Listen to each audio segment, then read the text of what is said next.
Apa hukumnya ketika suatu kelompok yang tidak sepaham lalu membubarkan suatu kegiatan seperti pengajian, sedangkan pengajian tersebut tujuannya adalah dakwah Islam dan tidak menyimpang dari ajaran Al-Quran dan Sunnah, hanya beda pendapat atau tidak sepaham? Ini enggak benar. Ini kan negara hukum, ini kan negara Pancasila, kebebasan berekspresi dijamin. Ustaz Abdul Somad ceramah, tiba-tiba ada sekelompok orang membatalkan. Emang ini negeri hutan? Memang kita tinggal di jungle man? Kita kan hukum. Oleh sebab itu maka ini mesti dipelihara. Hak-hak Ustadz untuk menyampaikan ceramah mesti dipelihara di masa akan datang. Ustadz pernah digagalkan ceramahnya? Pernah. Apa tuduhannya? Anti kebinekaan. Saya dituduh anti kebinekaan. Alhamdulillah, saya tidak pernah minta non muslim mendukung saya. Mereka sendiri yang datang. Ketika saya sedang makan di rumah makan, datang non muslim. Ustadz Somad nah? Iya. Hanya saya selalu tengok di YouTube lah. Saya mau foto sama Ustadz Somad. Foto, ada saya simpan fotonya. Pas saya sedang makan, selalunya ketemu di rumah makan. Datang satu lagi, Ustadz Somad ya? Ya, nama saya Advan. Ini anak perempuan saya, namanya Maria. Ini anak laki-laki saya, namanya Daniel. Kami non muslim. Kami selalu senang dengar ceramah Ustadz Somad. Sampai saya ke Makassar, keluar dari pesawat, ketemu bapak-bapak, salamnya saya, Ustadz Somad ya? Iya, saya selalu dengar ceramah Ustadz Somad. Allah mau tunjukkan, maka yang risau dengan ceramah ini sebenarnya bukan non muslim, tapi siapa? Nggak tahu entah siapa. Mungkinkah umat Islam di Indonesia bangkit mengingat banyak hal? Satu, makin langkanya para ulama yang punya integritas keislaman tinggi. Dia langka, tapi dia tetap ada. Lebih baik daripada tidak ada sama sekali. Ini makhluk spesies yang unik ini harus dijaga, karena dia kalau tidak dijaga akan jadi dinosaurus. Makin banyaknya tantangan yang dihadapi umat, baik internal maupun eksternal, itu memang sudah tantangan hidup. Berani mengambil resiko. Takut menghadapi resiko, jangan hidup. Takut hidup, mati saja.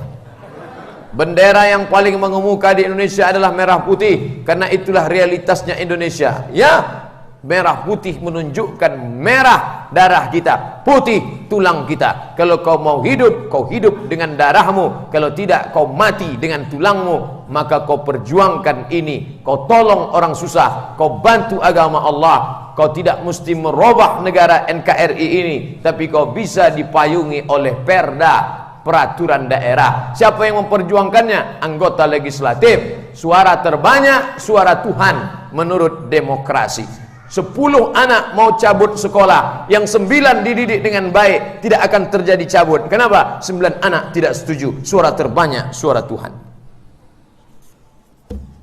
Saya seorang lajang yang merantau bekerja di Jakarta. Alhamdulillah saya sudah nyaman mengikuti kajian. Dan saya memiliki orang tua yang masih malas mengikuti kajian. Yang saya mau tanyakan, apakah saya harus pulang kampung? Jangan. Kau tetap di Jakarta. Bagaimana cara mengingatkan orang tua? Tidak semua pekerjaan itu mesti kita yang melakukannya. Dengan uang kamu kirim ke keluarga di kampung yang bisa membelikan buku, yang bisa membelikan HP ada video ceramahnya, yang bisa mengupload, mengantarkan, lalu kemudian ditontonkan ke orang tuamu. Lidahnya lidah orang lain, tapi pesannya dari mulut kamu. Itu lebih baik. Memangnya kamu pulang selesai masalah? Justru muncul masalah baru. Orang tuamu akan berkata, aliran sesat baru pulang. Ustaz Abdul Somad, apakah memasang kaligrafi dalam masjid sama dengan memasang berhala? Tidak. Allah, Allah, Allah, Allah, Allah, Allah. Ini apa? AC. Tapi di AC itu ada kaligrafi. Apa bacaannya? Bismillahirrahmanirrahim. Muhammad sallallahu alaihi wasallam. Allah di samping. Tidak ada kita menyembah berhala. Kenapa menempelkan tulisan ini? Ketika melihat tulisan yang cantik indah ini, apa yang keluar dari mulut? Masya Allah. Orang-orang yang ke masjid ini akan berdecak kagum seperti melihat kucing. Tidak ada yang menyembah. Ibu bapak yang hadir ini, ada yang menyembah tulisan ini? Tidak ada. Semua kita menyembah Allah Subhanahu wa taala. Umur saya tidak muda lagi, kelihatan dari tulisan.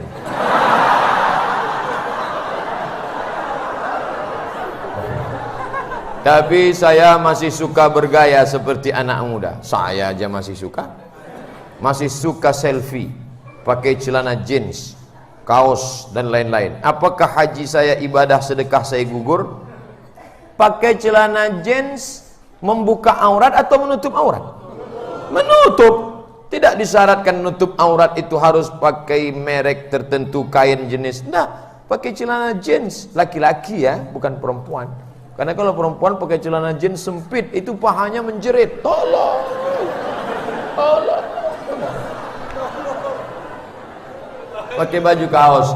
Bedakan antara haram tak haram, antara etis tidak etis. Andai, ini berandai. Ustadz Abdul Somad datang pakai celana jeans, pakai baju kaos, pakai kacamata hitam, pakai helm. Assalamualaikum. Haram atau enggak haram? Enggak haram. Etis apa enggak etis? Enggak etis. Maka pakaian etis peci koko. Kalau Habib pakai jubah, pakai sorban. Ustadz kenapa enggak pakai jubah, enggak pakai sorban? Saya kepanasan. Panas saya coba. Ceramah saya pakai jubah 2 lapis, keluar dari situ basah semua. Bukan saya benci sunnah, enggak. Bagi saudaraku yang pakai sorban, sunnah pakai sorban, silakan. Tapi kadang ceramah ini kan suara keluar, panas. Nah, itu dia. Di sini panas, enggak. Di belakang AC hidup terus. Maka saya santai aja dari tadi. Nah, jadi bedakan antara pantas nggak pantas. Nah, Pak Haji pakai celana jeans, pakai baju kaos, haram apa nggak haram?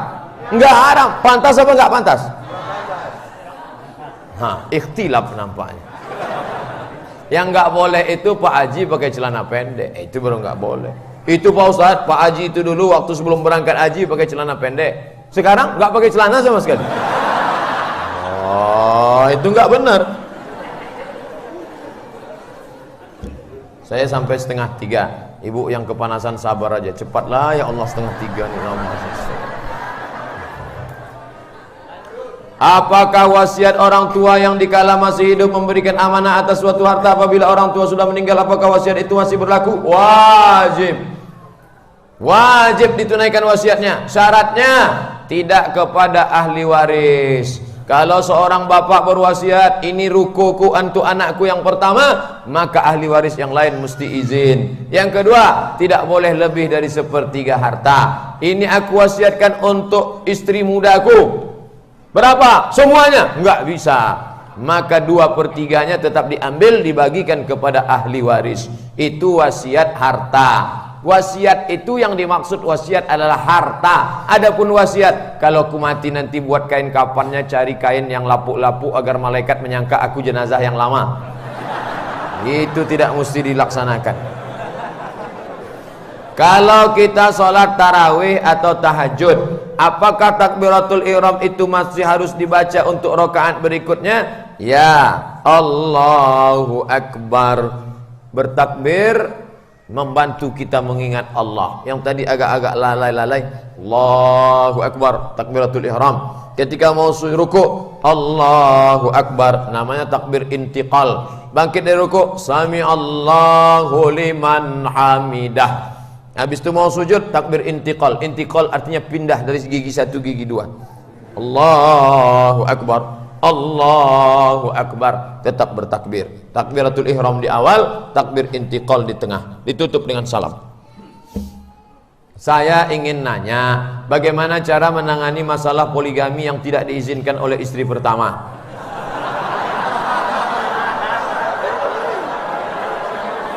Apakah saya sebagai istri kedua berdosa telah menerima pinangan dari laki-laki tersebut?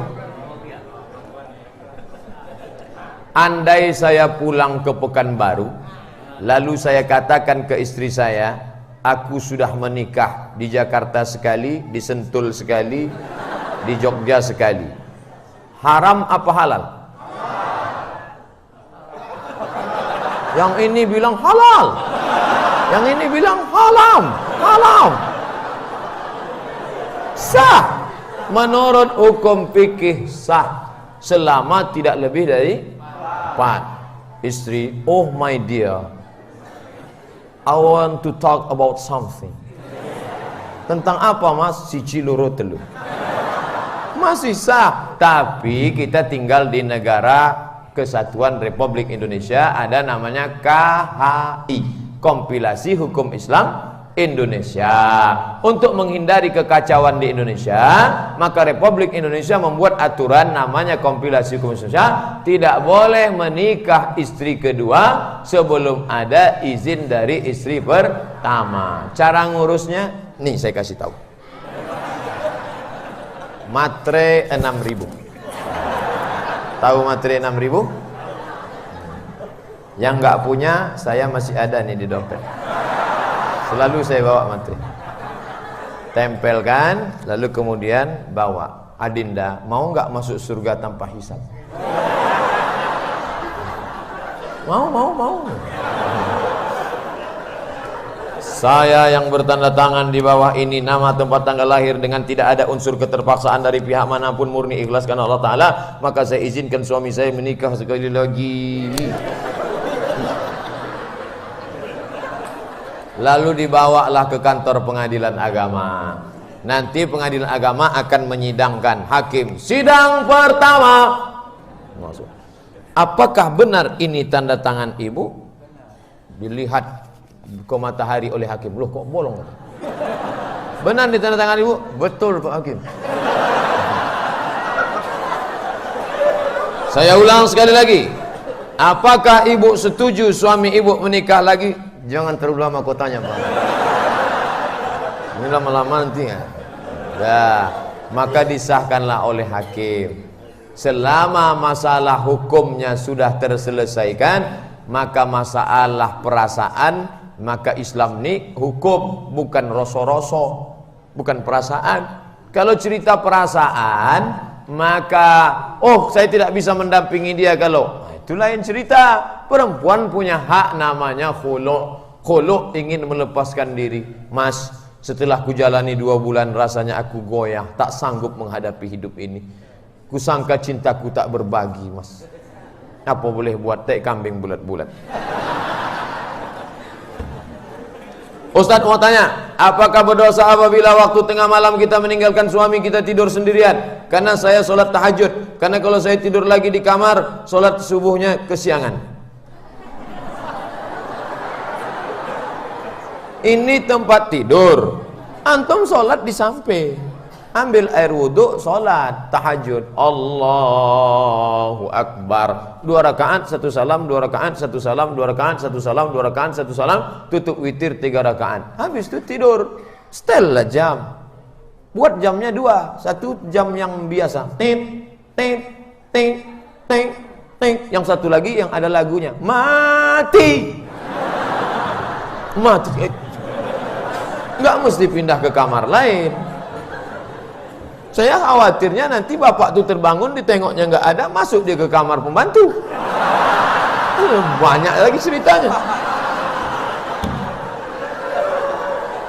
Apa kira-kira yang paling urgensi saat ini untuk dibenahi oleh umat Islam? Mengingat ada banyak sekali aliran-aliran dan perbedaan mazhab yang diyakini oleh masing-masing umat Islam, maka perlu ada pemetaan Ahlus Sunnah wal Jamaah. Siapa itu Ahlus Sunnah wal Jamaah? Maka dari MUI, Majelis Ulama Indonesia, Ustadz Fahmi Salim yang menulis buku tafsir sesat itu sudah menulis Ahlus Sunnah wal Jamaah 3. Pertama Asy'ariyun, pengikut Imam Hambali.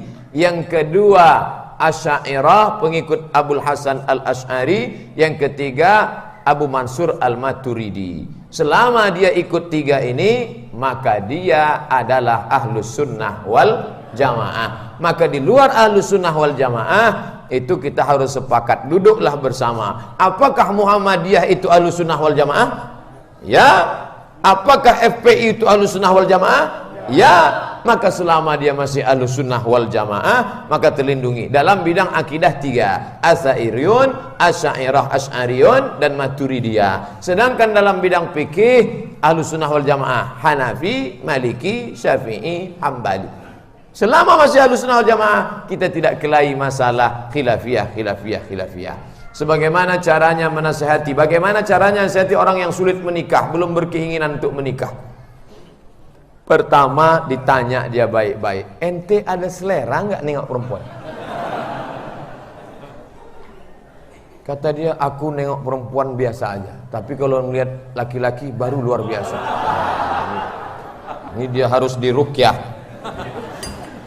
ARSI, Asosiasi Ruqyah Syariah Indonesia, ketuanya sahabat saya, Provinsi Riau.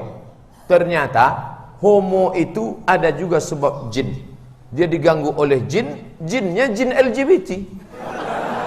Setelah dibaca-bacakan keluar, akhirnya dia bersahwat lagi melihat perempuan. Malah setelah nikah, mau nikah sekali lagi. Baca. Allahu la ilaha illa huwal hayyul qayyum la ta'khudhuhu sinatun wa la naum. Keluar jin gay. Nah, setelah itu dia pun sehat. Setelah itu dia pun dilatih ikut program namanya program Be a Man. Ikut futsal, berkuda, memanah, karate, taekwondo, judo, aikido. Ai. Jangan nih. Ai. Nah. Apa hukumnya dalam Islam punya pemimpin orang Islam tidak tahu mana halal dan mana haram? Ulama yang ngasih taunya siapa? Ulama. Ulamanya nggak pernah diundang gimana? Kirim video YouTube-nya. YouTube-nya nggak ada. Oh, banyak sekali sudah disebar-sebar. Share. Umatnya jangan lupa doa. Allahumma hdi qaumi fa innahum la ya'lamun. 5 tahun sekali ada masa mencoblos. Ibu sudah istikharah? Sudah Pak Ustadz. Rencana mau nyoblos yang mana? Yang foto itu Pak Ustadz. Kenapa pilih foto itu? Setiap pejam mata nampak senyumnya. Istikharah. Ingat, ketika mencoblos kertas itu bukan sekedar melobangi kertas, tapi itu adalah persaksian. Ala adullukum ala akbaril kabair. Maukah kalian aku tunjukkan dosa terbesar di antara dosa besar? Dosa besar di antara terbesar ada 3. Yang pertama syirik, yang kedua durhaka pada orang tua, yang ketiga kesaksian palsu. Aku Abdul Somad dengan ini bersaksi orang ini layak menjadi pemimpinku. Ingat, jangan sampai tertipu 5 tahun. Hati-hati. Kejahatan terjadi bukan hanya karena ada niat dari pelakunya, tapi juga karena ada kesempatan. Waspadalah. Apa hukumnya apabila kita menasihati anak yatim dengan perasaan emosi, dikarenakan anak ini susah untuk dinasihati seperti melawan orang tua, pemalas, sedangkan Rasul memerintahkan kita untuk menjaga merawat anak yatim. Fa ammal yatima fala taqhar. Anak yatim jangan engkau hardik, jangan engkau bentak, maka cukup engkau tahankan hati. Hai Abdul Somad, ini anak yatim investasi amal akhirat. Anak yatim sini.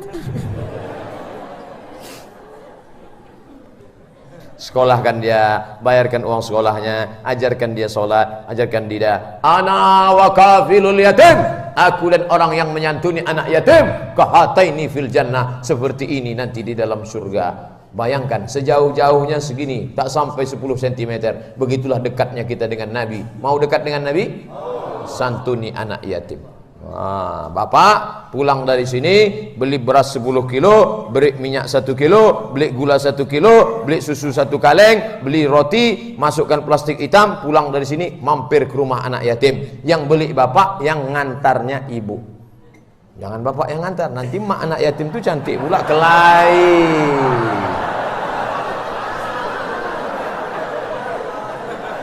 Ustadz kalau ceramah harus selesai, kalau enggak nanti gara-gara itu kelahi. Pantasan mas rajinnya. Apa makna dari surat An-Nisa ayat 2 yang berbunyi, dan berikanlah kepada anak-anak yatim yang sudah baligh. Apa maknanya? Ceritanya begini, panjang. Ada anak yatim, bapaknya meninggal. Iyalah, anak yatim kan bapaknya meninggal. Bapaknya ini punya ruko 10 pintu. Pintunya aja 10 pintu. Satu pintu 100 juta, 100 juta. Satu pintu 1 miliar, 1 miliar, 1 miliar, 10 M. Nah, anak yatim nggak boleh ngurus harta. karena dia belum cekatan. Nanti kalau dia yang ngurus dia ditipu orang, maka dicarilah orang yang kira-kira bisa menerima wasiat ini. Siapalah yang sesuai untuk menerima ini ya? Oh, ada ustadz yang jujur, Ustadz Somad. Ustadz Somad ini makannya tak banyak nampaknya. Ustadz, ya, bisa Ustadz menjaga 10 pintu punya anak yatim? Oke, aku yang jaga, saya jagalah. Disewa orang, duitnya saya simpan. Sampai akhirnya anak yatim ini dewasa. Wabtalul yatama hatta idza balagun nikah. Ujilah anak yatim itu sampai akil baligh usia nikah. Anak yatim, sini. Waktu bapak kau mati dulu, mereka kasih wasiat ini untuk aku. Sekarang aku tes kamu, sudah layak atau tidak? Kalau sudah, fadfa'u ilaihim amwalahum, serahkanlah anak yatim ini titipan keluargamu dulu, maka 10 pintu ini kuserahkan kepada engkau tunai. Tidak ada hubungan lagi antara kita ya. Ya, itulah maknanya mengembalikan harta anak yatim. Boleh enggak saya sebagai yang menjaga tadi saya makan uang anak yatim? Faman kana faqiran, siapa yang miskin susah, falyakul, boleh dia makan bil ma'ruf, dengan cara yang ma'ruf. Kira-kira kalau ngurus 10 ruko, orang ini layaknya digaji sebulan berapa? 3 juta, boleh saya ambil 3 juta. Faman kana ghaniyan falyasta'fif, tapi kalau kamu kaya, mampu, jaga dirimu, jangan makan harta anak yatim. Banyak ayat Quran cerita anak yatim bukan susah, tapi anak yatim yang kaya. Tapi di tempat kita kalau sudah cerita anak yatim pasti dalam keadaan darurat, tidak mungkin. Bolehkah kita menggunakan pendapat mazhab lain? Contohnya mana? Contohnya ketika sedang tawaf Pak Ustadz, kalau bersentuh batal, kalau bersentuh batal. Saya pilih mazhab Maliki lah. Maliki kan kalau bersentuh enggak batal. Enggak perlu pindah ke Maliki mas, kamu tetap mazhab Syafi'i. Maka dalam mazhab Syafi'i pun waktu tawaf sentuhan enggak batal karena darurat tawaf. Ini contoh yang mau pindah mazhab. Enggak perlu pindah mazhab. Karena kalau pindah mazhab, nanti main-main mazhab, jatuhnya tatabbu' rukhas, cari mudah-mudahnya aja. Pas sentuhan, habis sentuhan kulit laki-laki perempuan, dia sholat. Loh, ente enggak wudu? Mazhab Hanafi kan enggak batal. Enggak batal. Oh iyalah. Pas hari raya kurban, kamu enggak potong kambing. Potong kambing kurban kan hukumnya sunat muakkad. Tapi Hanafi wajib. Aku pindah ke Syafi'i. Namanya tatabbu' rukhas namanya, nyari gampang-gampangnya aja.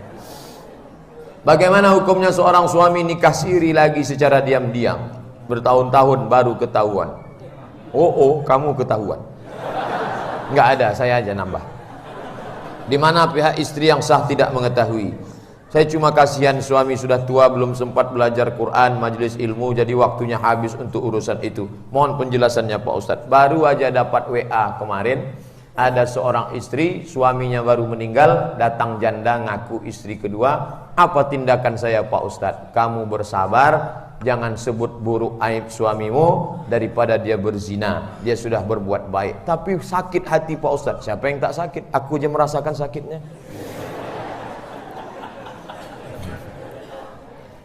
Urus surat menyuratnya. Memang malah marah-marah menyelesaikan masalah. Ustadz enak ngomong, Ustadz kan laki-laki. Saya nggak bisa nerima ini. Terus mau mana? Mau mati? Saya nggak bisa terima ini. Saya harus ngamuk ke pengadilan. Saya harus gugat dia. Marah tidak menyelesaikan masalah. Sudah terjadi. Urus surat nikahnya, pasang waktu jadwal. Kamu 3 hari di sini, 3 hari di sana. Yang 1 hari kami hukum tak makan. Saya seorang pelaut yang jarang sholat Jumat karena kapal jarang bersandar. Bagaimana solusinya? Sholat zuhur terus. Yang nggak boleh meninggalkan sholat Jumat itu sepele. Man tarakal jum'ata thalatha marratin tahawunan. Siapa yang meninggalkan sholat Jumat 3 kali karena tidak ada uzur syar'i, taba'allahu ala qalbi, Allah mengunci hatinya. Adapun engkau karena musafir, maka engkau tak wajib sholat Jumat, engkau sholat zuhur. Minta tips agar kita para akhwat tetap istiqomah dalam memperbaiki diri semata-mata karena Allah. Pertama, antum buat komunitas. Anti-anti adik-adikku buat komunitas. Apa nama buat komunitasnya? Hijabers Club. Apa nama komunitasnya? Jombloati Syariah. Terserahlah apa namanya.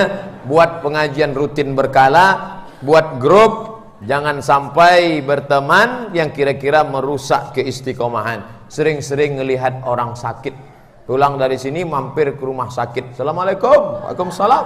Saya mau ngelihat orang sakit. Ruangan berapa? Semua yang mau di sini mau lihat. Dah. Bagaimana tips mencari suami yang sesuai dengan anjuran syariat Islam? Yang nyari bukan antum, tapi wali. Perempuan ini walinya ada 6.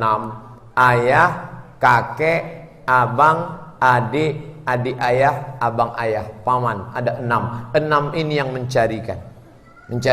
Nah, bagi wali-wali 2 syarat laki-laki. Idza ja'akum man tardawna dinahu. Kalau kau lihat anak muda itu baik agamanya, wa khuluquhu, baik akhlaknya, fazawijuhu, nikahkan dia dengan adikmu, nikahkan dia dengan anakmu. Melihat anak-anak muda yang ganteng-ganteng ini, rasanya ingin saya nikahkan dengan adik saya. Sayangnya adik saya laki-laki.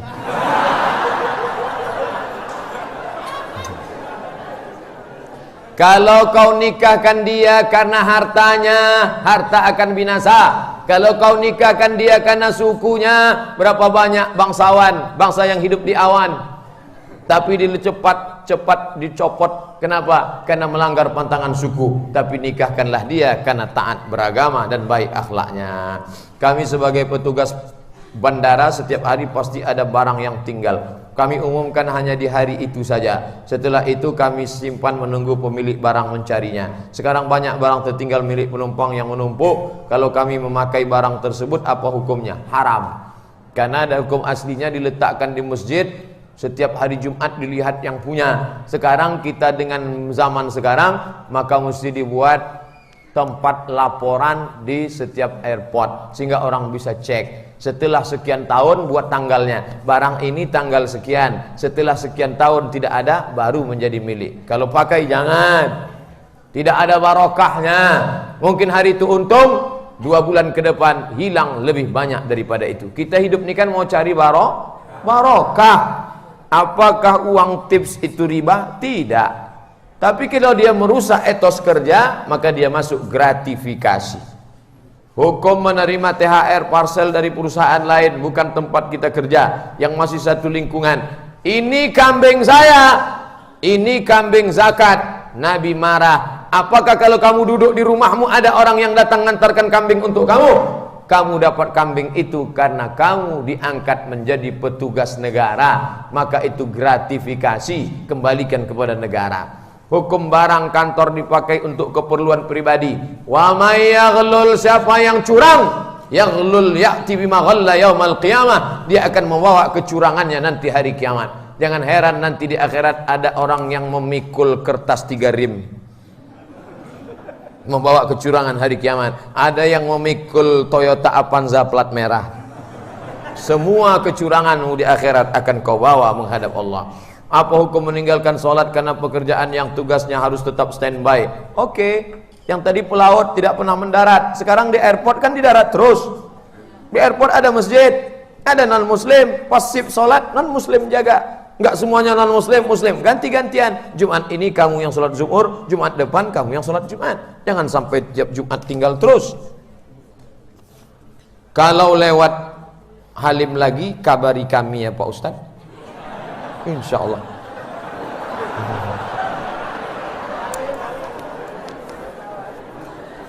Kertas terakhir tentang ziarah kubur. Apakah ada perintah anjuran untuk ziarah kubur? Pada umumnya ada. Mana hadisnya? Kuntu nahaitukum an ziaratil kubur. Dulu aku melarang kamu ziarah kubur, karena dulu orang ziarah kubur minta-minta sama yang dikubur. Maka setelah itu ala fazuruha, setelah ajaran Islam kuat, silakan ziarah kubur. Guna ziarah kubur 3. Tazkiratan lil maut, ingat mati. Tudmi'ul ain, meneteskan air mata. Turiqul qulub, melembutkan hati. Yang hatinya keras, nengok kubur hatinya lembut. Yang suka shopping, ziarah kubur berhenti shopping. B. Ziarah makam Rasulullah ada enggak? Ya. Siapa dia? Abdullah bin Umar bin Khattab. Setiap kali dia pulang, dia tidak ke rumah. Setiap kali dia pulang dari dagang bisnis, dia tidak pulang ke rumah, tapi dia tegak di depan makam Nabi. Assalamualaikum ya Rasulullah, Assalamualaikum ya Habiballah, Assalamualaikum ya Abu Bakrin Siddiq, Assalamualaikum ya Abatah. Baca biografi Abdullah bin Umar bin Khattab. Ziarah makam orang tua sendiri di sembarang waktu dan di waktu-waktu tertentu. Baik, ziarah. Apa yang kita lakukan? Ziarah untuk ingat mati, bukan minta macam-macam, apalagi minta kau dibuntut. Ziarah makam orang soleh yang disebut sebagai wali Allah, maka berziarah ke makam orang-orang yang baik, itu termasuk ziarah kepada makam yang umum, mengingat pada kematian. Apa faedah yang diperoleh dari orang yang diziarahi? Orang yang dia ziarahi mendapatkan salam. Apa doanya? Tarik panjang napas. Assalamualaikum ya ahlad diyar minal mu'minin wa inna insyaallah bikum lahikun yarhamullahu mustaqdimin wal mustakhirin nasallahu lana wa lakumul afiyah. Panjang Pak Ustaz ya. Kami selama ini pendek aja. Assalamualaikum alal kubur. Jadilah daripada tidak sama sekali. Apa manfaatnya bagi orang yang menziarahi? Ikut sunnah Nabi Muhammad sallallahu alaihi wasallam. Beberapa hari sebelum meninggal Nabi datang ziarah ke pemakaman Badar, ke pemakaman Uhud. Nabi datang ke Uhud seolah-olah mengucapkan selamat tinggal, lalu kemudian Nabi meninggal dunia. Tentang kebangkitan umat Islam di awal abad ke-17, awal abad 15, dicanangkan diikrarkan abad 15 sebagai abad kebangkitan. Setelah hampir 40 tahun berlalu, penanya mengamati gejala-gejala. 1. Gandrungnya umat Islam menutup aurat, terutama memakai kerudung. B. Meningkatnya jumlah jamaah haji. C. Meningkatnya jumlah peranan orang Islam di Eropa. 2. Kemunduran, mundur dan melemahnya peranan Islam di Afrika dan Asia, termasuk Indonesia. B. Timbulnya kelompok Islam yang mendakwakan sebagai paling benar sunnah sehingga berpotensi memecah belah. Pertanyaan A. Bagaimana menurut pandangan pengamatan penelitian Ustadz Somad, Islam akan bangkit di Eropa? Karena Nabi mengatakan Konstantin sudah, Rum akan bangkit. Spanyol, Vatikan, Roma akan bangkit. Dan sekarang sudah nampak gubernur, wali kota London, para umat Islam yang ada di Eropa sudah bangkit.